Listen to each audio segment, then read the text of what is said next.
All right, welcome back to the Contrarians, everybody. This is another special episode of Showcase. So if anybody's been following the channel for a little while, we started putting out these Showcase episodes because we've got a diverse panel of folks that enter our chats.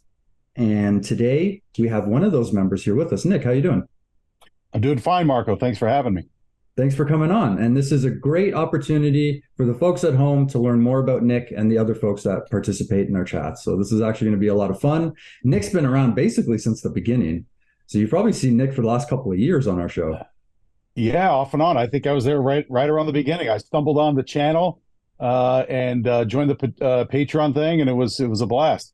That's awesome, and we love you for it. Thanks, Nick. Yeah. Matter of fact, you know how it happened? Martin did a video, I think, about status quo, and I had seen other videos, and he was talking about status quo, and he was this academic thing about status quo albums in the '70s, and I'm sitting there like chuckling myself, going, I'll bet there's guys in status quo that don't have all the status quo albums. Yeah. And he's like on and on. I'm like, dude, he's like so academic. I was just cracking me up. So I'm like, I got to plunk my money down for this. Yeah, his knowledge is incredible. Yeah. But we know how you got into the Contrarians, but how did you get interested in music in general, like to begin with? In general, like other Contrarians, it all started with a birthday gift in, I think, 1977. It was Kiss's Love Gun. Nice. It was like third grade, and kids were into Kiss, and I was into it. And I wasn't really a superhero guy, but that sort of thing appealed to all of us. And I started just chattering about Kiss. And a relative of mine, an aunt, got me the album for my birthday, and it was on from there. Yeah, I swear somebody was just on talking about Love Gun as being like an important album for them. What do you think it was about Kiss that made them like stand out or made them, get the following that they did? I was a little kid at the time, but they're such a phenomenon. Everyone's older brother or sister was a Kiss fan or talked about Kiss. And when it filtered down to, smaller kids like us, it was sort of that superhero vibe. They were all individual characters. The guy with the fire and the blood, and the other guy with the pouty lips, and then the spaceman. That was just something that as kids we gravitated to. The music was almost secondary, which that's sort of what Kiss is known for. But I didn't really have an interest in that much in rock music at that time as a kid. And before Kiss, as a little kid, I was into like Johnny Cash. My grandparents playing country music and Johnny Cash, but can't really say that like sparked anything. But it was the whole Kiss phenomenon. And once I got Love Gun, then every time I was in a store with my parents, I'd find other albums, and it was a thing, tugging on them. Hey, can I get another Kiss album? So I started building the collection right there and then as a youngster. What were some of your other favorite bands? Well, it was Kiss for a while, and then I remember in this order, it was Kiss, and then eventually, maybe about a year later, Cheap Trick, Budokan. And like Cheap Trick, there was a lot of Cheap Trick fans around, and some older kids were into Cheap Trick. And then after Cheap Trick, I think the next band from there was Ballister Cult, but that was a little while after. So it was a lot of Kiss, a lot of Cheap Trick. And then there was some offshoots, like, kids in the neighborhood, they had older brothers and sisters. So you get turned on to like Zeppelin 4, the Zozo album. And I remember Black Sabbath, We Sold Our Souls for Rock and Roll. That was hanging around. So we started like taping cassette tapes off these albums. So I started learning about them. But so those bands were around too. But as far as the bands where, I purchased albums or they were given to me, it was sort of like Kiss, Cheap Trick, BOC in that order. That's amazing. That's so cool. You were in the tape trading at the time. Oh, absolutely. Yeah. We would borrow albums. You'd take it home, put it on your stereo or my mother's stereo, parents' stereo at the time, tape it, give it back. Yeah, I know there's certain legalities with it, but we were kids. And that's how you started building your collection. So Boston was another one. I remember the first Boston album was real popular. So, and then that one relative who got me the Kiss album, she had a really good vinyl collection. It was like T-Rex and Bowie and Harry Nilsson, of all people, who I loved, and Jefferson Starship and Zeppelin. And I could go through those bands. I could still see them in my head. She was a huge Cat Stevens fan, which didn't resonate with me at the time, but sort of like planted a seed for later, just different types of music. Nice. Yeah, Nilsson Schmilsson. Some Nilsson musicians Schmilsson, love Harry Nilsson. He's great. He's great. Absolutely. He's an American, and he's such a great songwriter. I was introduced to it was the son of Schmelzen, and that was a really, really good album. And it was great because it was also infused a lot of humor, where he was deconstructing rock and roll and even country music in that album. And just a great, great album. Very cool. When did you start seeing bands live? I mentioned this on a Contrarians episode way back when. First concert, I can't believe it. It doesn't happen anymore, but 1983, a festival. I know this story. Go ahead. Yeah, the Pocono Jam, 1983. Headliner was Joan Jett, followed by Cheap Trick, Joe Perry Project, Foghat, and then the opener was the Elvis Brothers, which one of our Contrarians, Grant Arthur, knew of them. So wow. It was quite a bill, and I was there with a friend, and I think I was in 9th grade, and saw things and smelled things that just really, it was amazing that we were allowed to be there all day. But yeah. We were dropped off at the gate. Parents picked us up. It was fine. We did all right for ourselves. That's an incredible bill. Didn't you pay like $3 to get in or something? No, it was like $13, something like that. 13.50. It was really cheap. It was not much more than 10. I probably have the ticket stub somewhere. Mm-hmm. So you started collecting with like Love Gun, but there's a bit of a deeper connection with collecting with you. Like your dad had some 75s or like some picture discs or something, right? Like he had a big collection, or? Well, no, here's how it is. I mean, he was a semi-hoarder. And so he collected anything, amassed anything. And my mother was into collecting a bit too, or she is, just different stuff. So he really wasn't a music guy or a vinyl person, but I had the bug for it. But then along the way, because again, he was a semi-hoarder, he would come across things. And so along the way, like he acquired a woman who passed away, her music collection. She had been a DJ, a part-time DJ.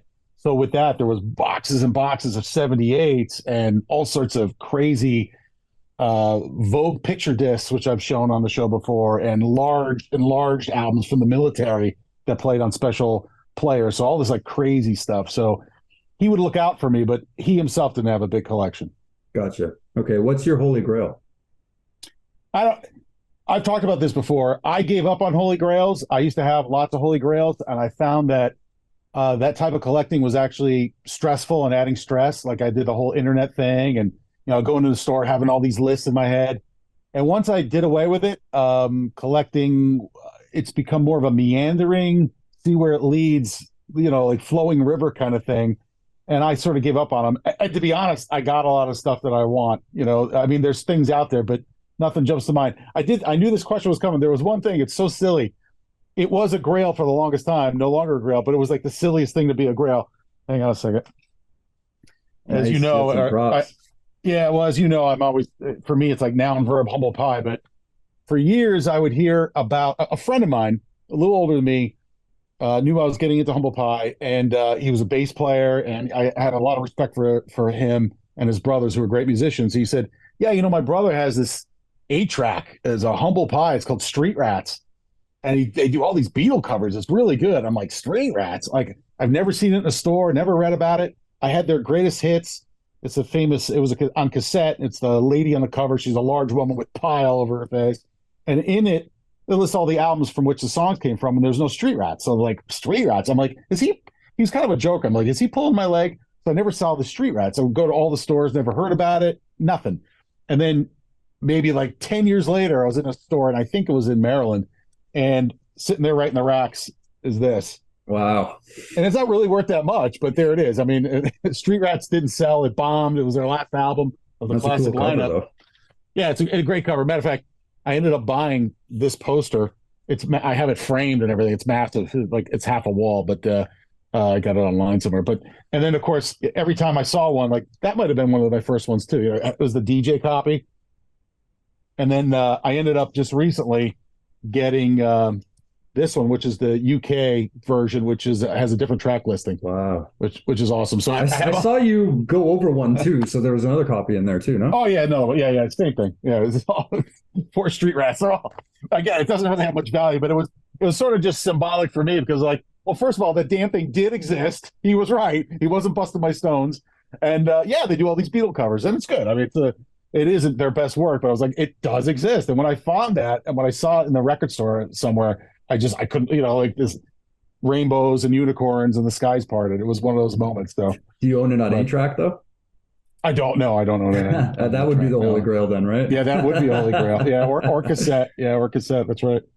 And you play bass. When did you start getting into playing? Yeah, that's a good question. Let's see. I was given a guitar by my grandfather. He played guitar and actually button box accordion, and it's somewhat amusing. Well, it's dark, but as many people did back in the day, he was a machinist and lost part of a thumb in an accident in the factory. So he was unable to play his concertina button box well or the guitar. So he put it away. And when I came of age and was interested in music, he gave me the guitar. Matter of fact, I'll pull that out. I have it there too. But it was just a student practice guitar. And then, kids in the neighborhood were playing. One was playing guitar, another playing bass. The kid I was telling about Street Rats, he played bass.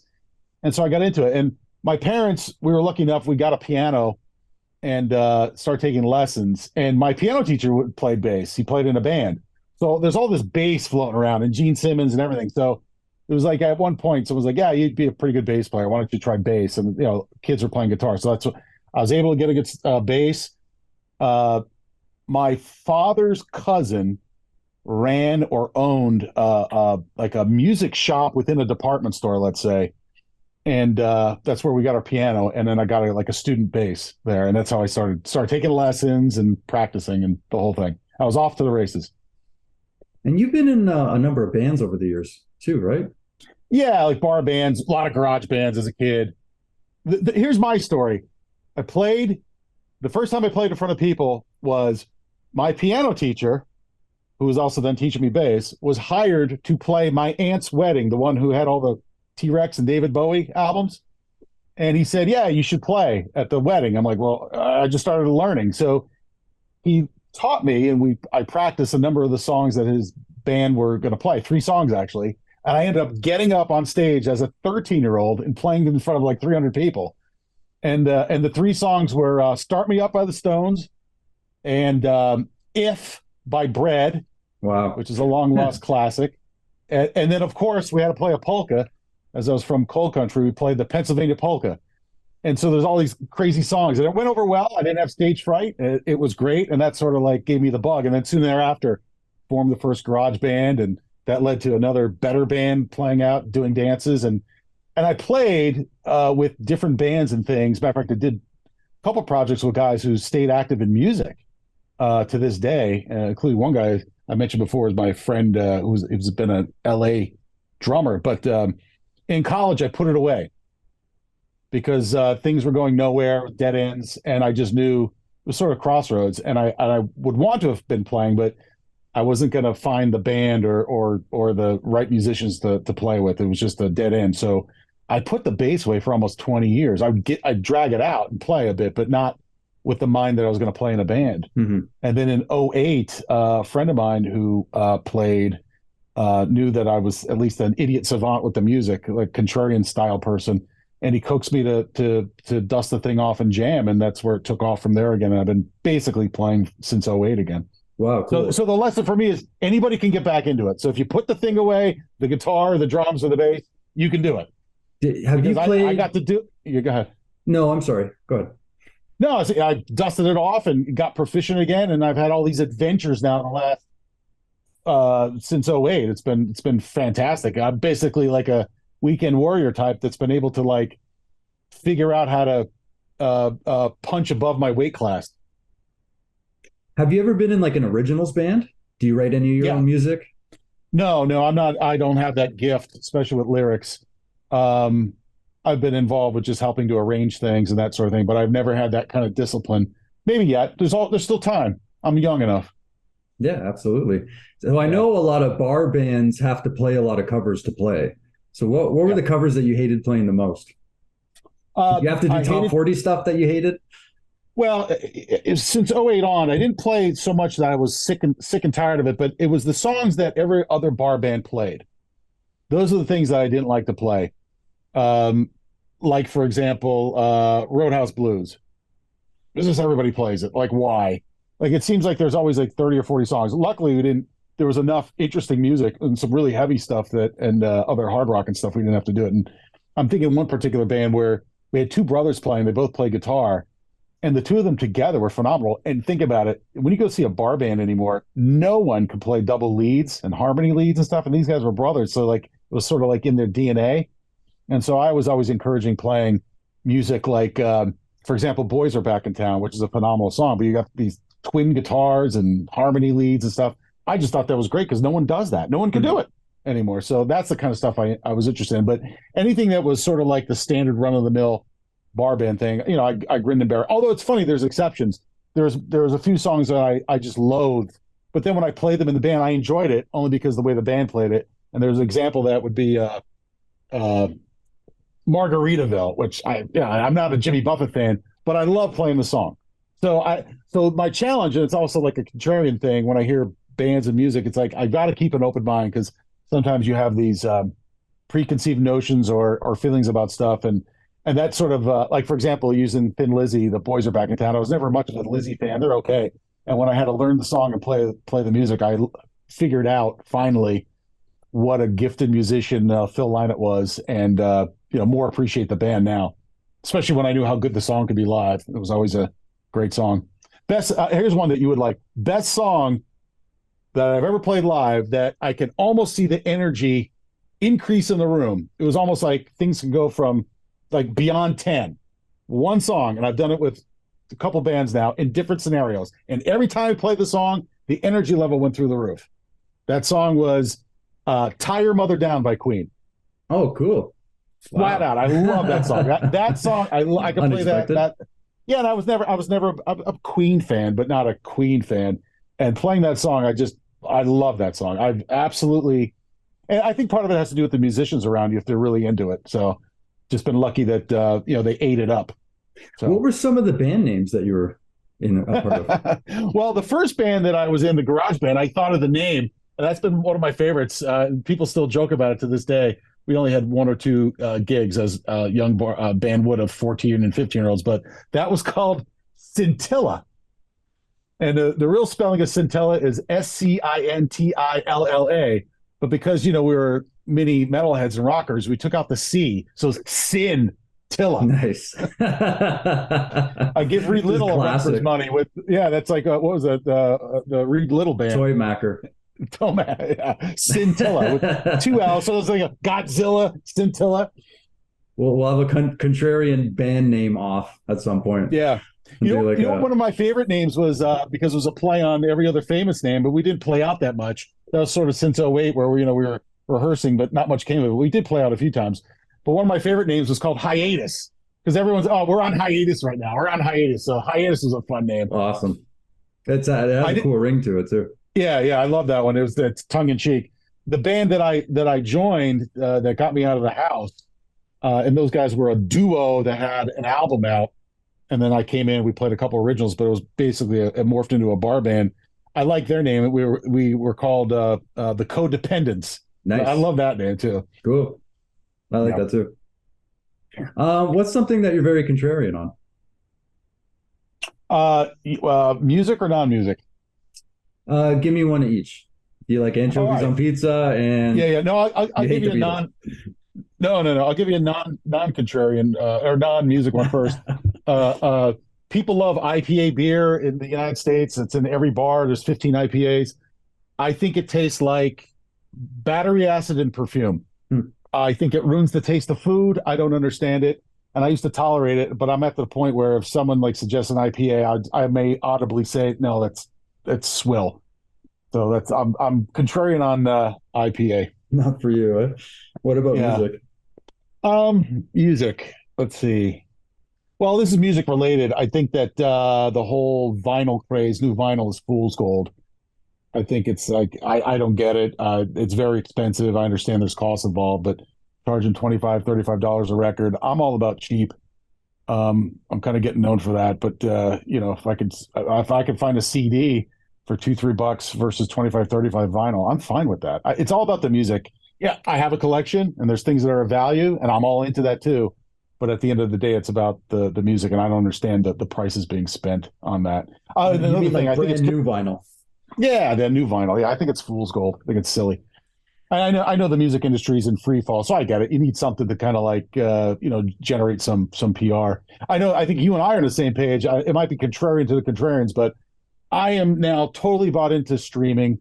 It's the wave of the future. It's fine. And for me, it's replaced radio because radio is dead. It's a dearth of, it's a wasteland. So where am I hearing any music, let alone new music? And that's through streaming.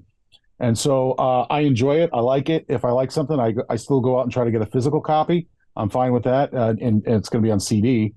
But, someday they're going to, they're going to phase out, maybe they'll still have vinyl as a curiosity. They're going to phase out CDs. Something may take its place, but it's coming. So streaming's here. So get used to it. And I'm getting used to it and I really enjoy it. Yeah, no, I use streaming services as well. I pay for streaming services, and like I listen to a new album every day. And Yeah. somebody will mention an album. We'll be in a chat like this. Somebody will mention an album, and I'll pull up my phone and I'll put it on my phone like while they're talking, and then later I'll listen to it. I'm the same way now too. And so even just last night, let me tell you the problem I have with streaming. A couple things. One, the streaming is trying to read my brain through the algorithm, and some things are interesting. They give me some ideas, and some of it's just like silly. So I don't like the idea in a sense I keep being led to something. The algorithm knows more than me. But the other thing is that if they can figure out or spend the money on giving us liner notes and giving us the information that us like the Contrarians like, and also being accurate. Like when they have a release of an album, it tells me it's 2009. I know that's a re-release. Give me the original release date. If they can get accurate with that, I think it'll be even better. Yeah. So, absolutely. they can have a tab, push the tab, give me the information. Like right now, I have to flip back to like Wikipedia or a website, but if they have it right there on the streaming service, I think it'll be an even better experience. But I found a band last night. Maybe I'll end up hating them, but I love them. I thought it was great. They're called De Wolf, and they're from Europe somewhere. Dewolff. They're right in my wheelhouse with their sound. Awesome. And they have a bunch of albums out. Hey, I want to loop back one real quick because in case we went over it, we were talking about all these bar bands. But the thing I've been doing the last couple of years until my band leader died was you mentioned about original music. I was not writing it, but I was in a band that played a lot of original music, and it's through that band. It was Jim George. I was able to. The success story of the guy who was put the bass away for 20 years. I was able to play with him, and then he opened for a lot of famous people, and he was a singer songwriter, journalist. He had a lot of music placed in TVs and movies and that kind of thing, and so I ended up playing with him. We opened up for all these like people like Gary Hoey and Stars, cool. And the touring version of Humble Pie, and a bunch of blues artists like the Holmes Brothers and who was Sonny Landreth. And so that's where I've had all this fun the last 10, 12 years or whatever, off and on with him, playing in those situations where it was just so much fun to play. And he did a mix of originals and covers, mostly originals where he opened for those bands, but it was great. He played these venues. It was like ridiculous. Like here I am, like, the guy who didn't play for 20 years, basically a weekend warrior, and I'm playing it like in theaters and that kind of thing. So that is part of that story. It's like, you can do it. So if you put the thing away, you can do it. You might catch a little luck, put yourself out there, and it might happen for you. So that's sort of like my story. That I even started recording a little bit with him, and then COVID happened, and then he got ill, and he unfortunately passed away about a few months ago. But that was sort of like where the next thing was leading me to. So it's been a lot of fun. Yeah, that's amazing. As a matter of fact, my daughter did a cello track for him during she plays cello. She did a cello track for him during COVID, and he put it on a little self-release CD. So I'm not on it, but my daughter's on it. That's awesome. But oh yeah, I'm so proud of her. Yeah, it's great. It sounds great too. Very cool. What's something that we don't know about you? Yeah, how about it? In college, I worked in a lingerie factory. I wasn't a model and I wasn't a tester, but I worked in a lingerie factory doing various things. I worked in the cutting room. I worked on the floor. I was maintenance guy. I was a bundle boy, real work. So, and they made stuff. It wasn't just lingerie, but it was the name of the business, lingerie. And it was not far from my parents' house, and the relatives of ours owned it. But like they made stuff for like Fredericks of Hollywood. So here I am, this like 18, 19-year-old kid It was, and these nice women grandmothers are in there making some wild stuff. So that was a fun thing. So let's see what else. I carry a purse. I always joke about it, but I carry a purse, which I guess a man purse or merce, but I call it a purse. So if you see me, I'm always going to have this in tow. Wow, it's got very pretty. Yeah, you it's like a nice that? accessory, yeah. It's my whole life is in here. That way I don't forget stuff. It matches your outfit. It does. It does. It does. And I have no shame about it. But I always say it in front of people just to be, where's my purse? Where's my purse? But yeah, those are a couple. I do have one that it would depend on how much editing you'd have to do, but I would never say it out loud. I would tell you just to see the look on your face. Okay. But it depends how much editing you want to do. Put Marco's face big on the screen, take me away, and then the look on your face, I'll cover my mouth, and then the look on your face, we'll read it all. I don't know if I want the pressure of having to react to it, but you can tell me. Yeah, you might not react. Well, you can edit this out. I don't know. I've done some pretty goofy things too, so that's so funny. You have to tell me now. I will. I'll take one other quick one. I had long hair in college, which is something you don't know about, but that's not a big deal with people around here. But real long hair, that got cut. And then I got into, I was going to be a workout guy, got big for a while. I used to lift a lot of weights and stuff. And then I gave that up and got married and stuff. And I was like, well, what's left? I'm like, well, maybe I'll just try to eat a lot and get really fat. I'll just eat. And I've always been able to eat really fast. Like, I was like, geez, you eat. It's ridiculous. It's like almost rude. I eat really fast. It is like weird. I have to think about it. But I was asked to enter a pie eating contest, like as a community thing, and I won it handily. It was like absurd. And I went back the next year and I won it again. Like it was ridiculous. So it was the third year and asked back again. And then other people started asking me, oh, do you want to be in the ice cream eating contest, this contest? I'm like, I want to be known for this. But a guy who was in charge of it said, there's going to be a ringer this year. They really want to go at you. I'm like, whatever. It's fun. It's like for a community event.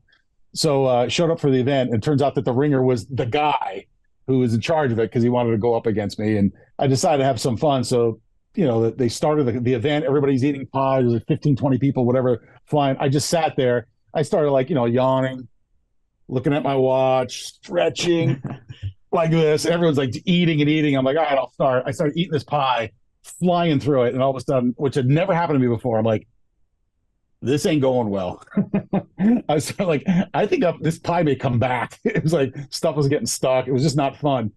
And it turns out then I'm flying, catching up, and I lose by a bite, one bite to the guy. And that will cure you from entering into eating contests. And that was it on that one. So, yeah, 2 times is enough. I didn't want to go through a 3-peat or a 3-eat. So, is that the story I'm supposed to edit out? No. No, you want to put your? I'll do it this way. You want to do it that way? Just have to see the look on your face. Okay. You. I'll tell you. You ready? Yeah. All right, ready?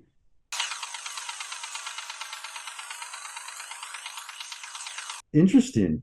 Nice. He sounds interesting. You sound interested. Not for me, but that's an interesting. Yeah. I could do it for sure. Yeah. You want me to cut that out? Well, no, I don't play it, but you could my voice. See your reaction. And if enough people join the patrons, I'll divulge it to them. All right. Cool. No, good for you. That could come in handy sometimes. Good for you. Yeah. I was trying to think. I'm kind of boring. I'm like, what is it? Yeah. No, I wouldn't say you're boring at all. Actually, this has been a really fun conversation. We have something in common. I actually worked while I was in college, paying for college. Yeah, I worked at an adult novelty warehouse. Oh, get out of here! Wow. Half the warehouse was lingerie. The other half was adult novelty toys. But so I saw some models. I worked in the warehouse. I didn't do anything up front, but I saw some models come in here and there. And I worked there for a couple of years. Actually, I had a lot of fun there. I was one of the best. That was the best job I had, other than my career that I currently have. Wow, that's wild. They were really nice to me there. Yeah, I liked working there a lot. Yeah. That was. I love all my manual labor jobs. I really loved. The work was hard, but I loved it. I loved it. So I miss it. I miss working at the warehouse for sure. Yeah, how about Those aspects of it I miss. But I Yeah. wouldn't make as much money. I wouldn't have as much freedom and flexibility. So it's not going to work out. Well, I saw, like, for example, it's the end of the factory era in the US, but I know what piecework is. The women were they were paid according to how fast they can sew. So they had to fly, and they're made. Piecework is depends on how many things you got done with a minimum amount of mistakes. It's hard work. Yeah, I worked in a place with piecework too, and I worked in a labeling factory. I've worked in all kinds of places. Oh, that's cool. But anyways, it's not my showcase. It's no, whatever. Showcase, so. It's a conversation. Yeah, absolutely. No, it's a lot of fun. What does production mean to you? Oh, well, I've been on record with music production. Yeah. I've been on record. I'm not a fan of production. I wish we didn't have to talk about it. I think I'm in that camp, the minority that I'm a fan of the performance. I want the performance to be the most important thing. And frankly, the music I listen to bootlegs like you do. I listen to just give me the performance of garbage. Although I have to reluctantly say production falls into it, whether it's the crap production in the 80s with garbage drums and synthy stuff and others, and modern production I loathe. I get a headache when I listen to modern production. I know it's not technically called digital fatigue. I describe it as that, but with a lot of modern production where even the hi-hat has to be loud and a tambourine, I get a headache. So production, unfortunately, is sort of the necessary evil, but I just wish that it wasn't as important as it is. I think the important thing is capturing a performance, capturing an idea. But it is it's more important than I want it to be. How's that? But I don't listen to music, and I don't go for artists based on production. That is last on my list. How's that? I agree with you, actually. I used to find it interesting in the early Contrarians episodes when I'd be looking at an album that had a bunch of great songs. And then, for example, Ritchie Blackmore's Rainbow, the first Rainbow album. And even the early Led Zeppelin albums, I've heard, not just Martin, like other folks. I don't want to paint a picture about anybody, but I've heard folks bring down certain albums. I'm like, those songs are amazing. Like those songs, that first Ritchie Blackmore's Rainbow album, like I can't believe how much it gets criticized. Man on the Silver Mountain is, it's that was a moment for me when I heard that. I just love that.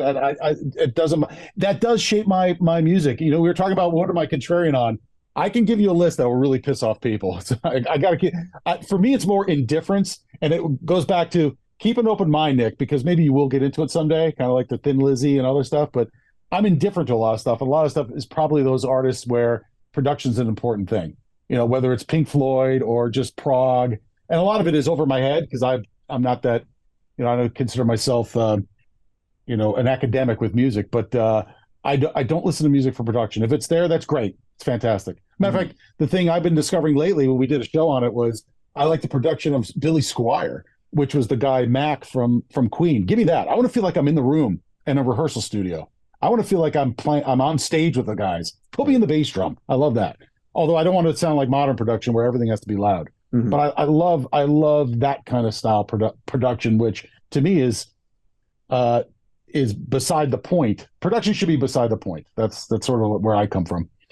So if you got to be in the hot seat for a Contrarians episode, like the old school format where one person would champion an album that wasn't generally considered the best album by a band, like Destroy Your Kiss, like what would be a band and an album that you would do an episode on?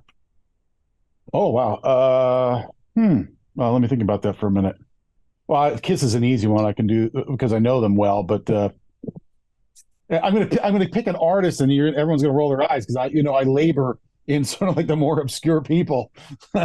Well, we've done The Elder. I would champion The Elder. Kiss is probably a bad example. If it was, I'll give you one. This is only going to appeal to a few people. I'm a big Robin Trower fan. I noticed with the Contrarians, I am really not a completist. I'm not as much of a completist as I thought I was, but that's one of the artists that I'm a completist on. And I might champion, instead of Bridge of Sighs, I might champion either his first album or jumping all the way to Victims of the Fury in 1980, which is a phenomenal album and it's pretty heavy. I would go Victims of the Fury. That would be a hot seat one that I would do off the top of my head. And I talked about this on an episode, but I'm becoming a big fan, a student of Rory Gallagher, and I'd probably pick Photo Finish, which is him as a three-piece, and it's a pretty rockin', just flat out rock album, less blues, more rock. So those are two off the top of my head. Cool. I got one more question before we get into this or that questions. Sure. If you could pick any band that's performing now to sit in and as the bass player, like what band would you pick? Oh, that's awesome. Yeah, I love that question. Sit in now, taking into account my skill set. I would love to sit in with Robin Trower, but I couldn't sing. I would be a great Blackheart for Joan Jett. If I could lose some weight so I can get into leather. I would be a really good Blackheart. That would be a fun one. Let me think. Those two off the top of my head. So many of my artists. Oh, I would love to play in Ian Hunter's band. That's where my brain is. People are worrying about the new Metallica album. I'm thinking about the new Ian Hunter. That's where I labor. That's what I'm thinking about. Ian Hunter would be a great band to be in. Nice. Very cool. All right. I have some this or that questions. So they're just quick questions. You can give me a long answer if you want. Most people just been explaining why they're picking their answers. So absolutely, explain why. Sure. Okay. This or that. Spooky Tooth, The Mirror, or Witness? Mirror. I think The Mirror is a very strong album, even though Mike Harrison's off of it. And I thought Mike Pata was good, and the songs are great. And the song The Mirror, talking about production, is sort of like an early prog classic. But I love The Mirror. Nice. 5-string bass or 6-string bass? Neither. They're both spandex. Bring it. That comes from people who are professionals. I've been listening to a song because I've been knocking the dust off, playing the bass again, and 5-string bass can be an absolute train wreck sound. It inhabits too much frequency, and it's too muddy. And when I hear it live, guys are wailing on it. It's just shit noise in your face. If you can't do it on 4 strings, give it up. That's my position. And oh, by the way, I tried to play a 5-string. It was like playing a tuba. So that's partly my own bias, because it is a different animal. Have you ever seen like a 12-string bass or anything? Yeah, I've seen them. Yeah, and an 8-string. Yeah, I mean, Tom Peterson and Doug Pinnick, but those are different sounds too. I mean, they almost sound shiny like a guitar. It's a different animal.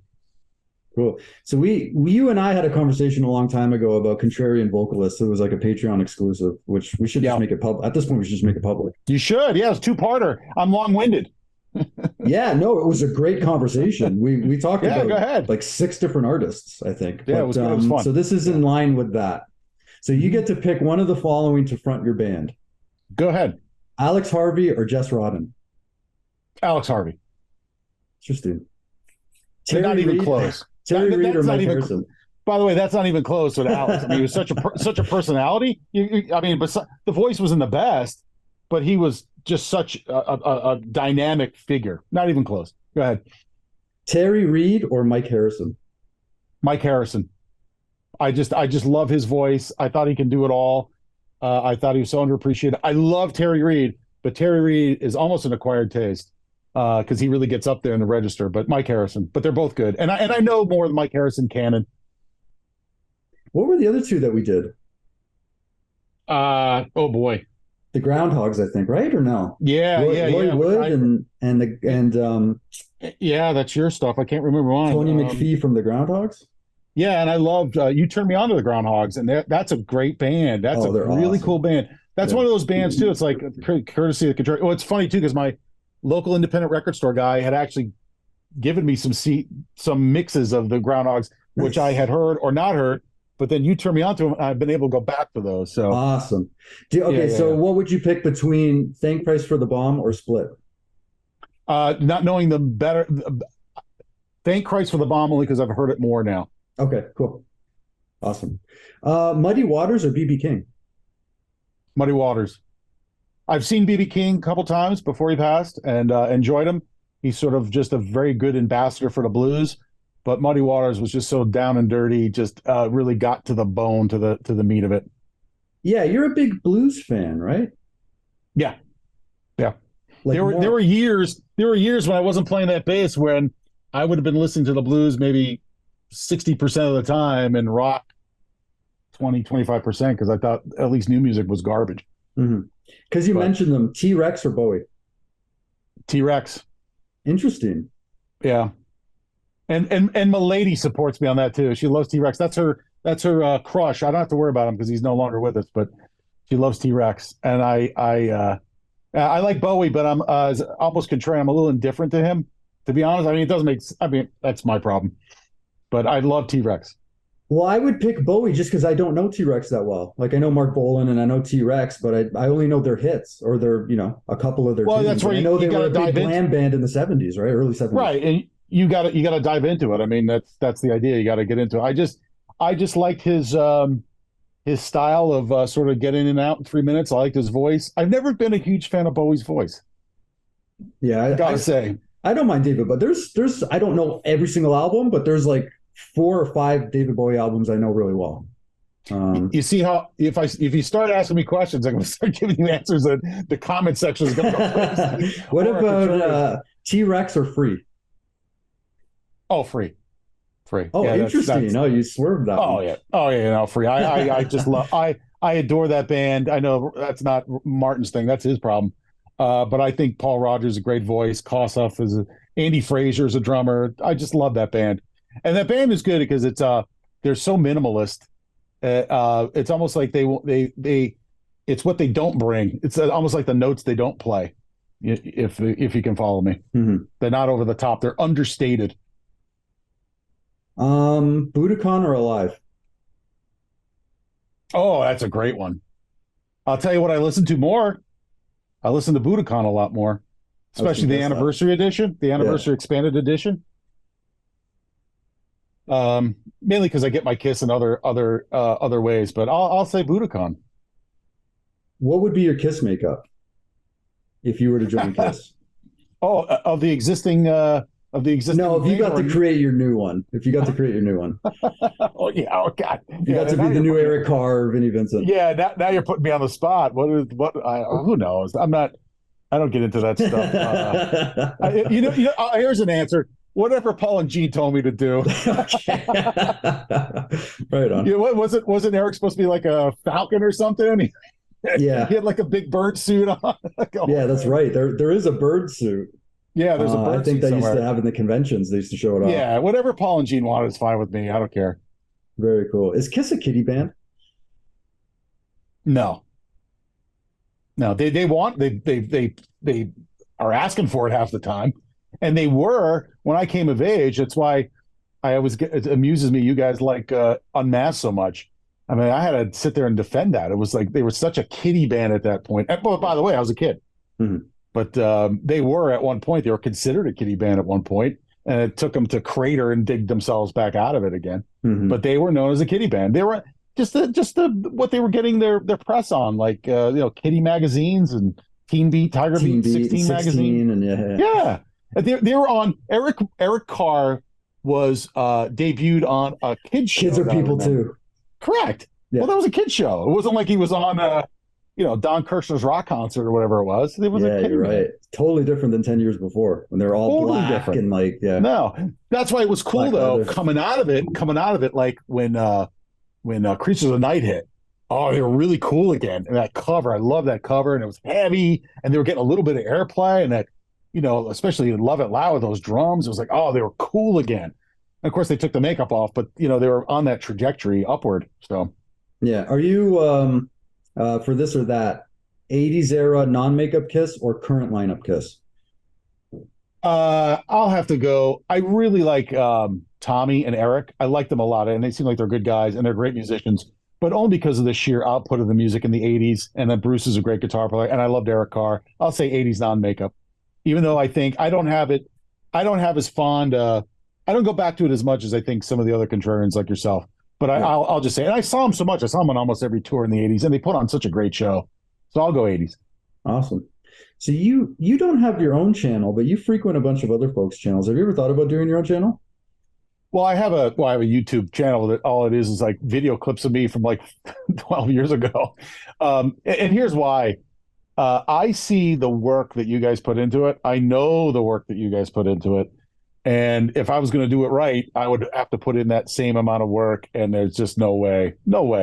And I know it's a lot easier for me to come in and out like this than have to think of things. And I have only been on maybe like one other channel. I haven't put myself out there because the other thing is that maybe I don't have something to say. Like I'm completely impressed with the Contrarians. I mean, they can go and go. They just know so much. So They blow me out of the water. Like yeah, I I'm can't like even... I'm like the idiot savant of my friends or in my little corner of the world. But some of these guys are world class. So it's part of me like just maybe making sure I can stay in my lane and add something to the conversation. Yeah, I was thinking about that because I know that question may come up. There's an old football player. His name's Leroy Horde. He was a running back for the Browns and the Vikings, and I want to be the Leroy Horde of the Contrarians. And here's why: he's famous for this quote. Oh, it's been quoted like 10 different ways. This is the way I understand it. Leroy Horde told his coach, "If you need 2 yards, I'll get you 3." And every time they gave him the ball, that short yardage situation, Leroy Horde always got 3 yards. You needed 2, he got you 3. Unbelievably tough runner. And he also told his coach, if you need 4 yards, I'll get you 3. That's Leroy Horde. So I'll give you 3 yards. I'm going to give you 3 yards. Don't ask me for 4. Awesome. So you said you only did one other channel. Is there any other place that we can see you other than the Contrarians? Oh, well, I've been on Grant's Rock Warehouse a couple times, a bunch of times. And I'm not opposed to it. It's just that, I haven't necessarily jumped out there saying, hey, please put me on. Or and the Contrarians, I'm seeing they have all these ideas. It's great. It's like, I'm trying to figure out how everybody has the time for it. And then how do you have time to listen to music? That's the thing with me. It's like, I want to be able to listen to stuff. And I don't have that kind of, I want to have time, that kind of thing. And tell me about it. And do it. Plus now, I mentioned off camera, I'm blowing the dust off the bases again and the rust off the fingers. So I'm trying to play a little bit and playing there live. And that's a really a fun thing for me if I'm able to do it. So with that, it kind of limits what I can do. The thing that was nice, I mean, one of the only upsides of the COVID and the shutdown is the Contrarians. I discovered the channel, did the Patreon because I wasn't playing music, and it's been fun. Yeah, so, very cool. And we appreciate all your support. So It's been amazing having you on the channel. You have a great sense of humor. You're obviously very intelligent, very well spoken. So we totally appreciate you having, even if you're our Leroy, what was his last name? Leroy Horde. I'll give you the spelling. You can call me the Leroy Horde of the Contrarians. I'd love it. And the video clips of him on YouTube, he's actually a little bit better than 3 yards a carry, but it's just such a funny quote. I think he's still on radio or something. He does radio somewhere in the US, but yeah. I have no issue calling you the Leroy Horde. The Leroy Horde. Yeah, and hey, if I fire something up on my channel, because I'm known on YouTube as CZAREVICH Zarevich, which means Prince, but which is a kind of a joke. But I had the thing since 06, and I didn't just want to change it to like Nick S Squire or something. So I always kept it. But if I do use it, it's probably I have all these like video clips and even audio. I'll probably start doing something like that, which 3 people will watch, but it'll just be something fun just for me to put up. So stuff like that. Yeah, 3. I don't see me having not 4 people, and definitely not 2 people. It'll be 3 people watching. Yeah, well, whatever. Yeah, I just don't. That was a Leroy Horde joke. Yeah, that's right. It won't be that. I just need 3. I'll get you 3. 3. That's it. Thank you. That went over my head. That was good. That was very good. That was excellent, actually. But no. I don't know if you were like, yeah, whatever. And I'm like, it was a Leroy Horde joke. And you're like, oh, yeah. Yeah, that was good. Yeah, it was good. It was excellent. Very cool. Thank you very much for coming on. And anybody at home, give Grant's Rock Warehouse a like and subscribe. Go check out Nick on Grant's Rock Warehouse. Check out Nick on our panel discussions. And thanks, everybody, for tuning in. We'll see y'all next time. Thanks, Margo. Thanks. Oh.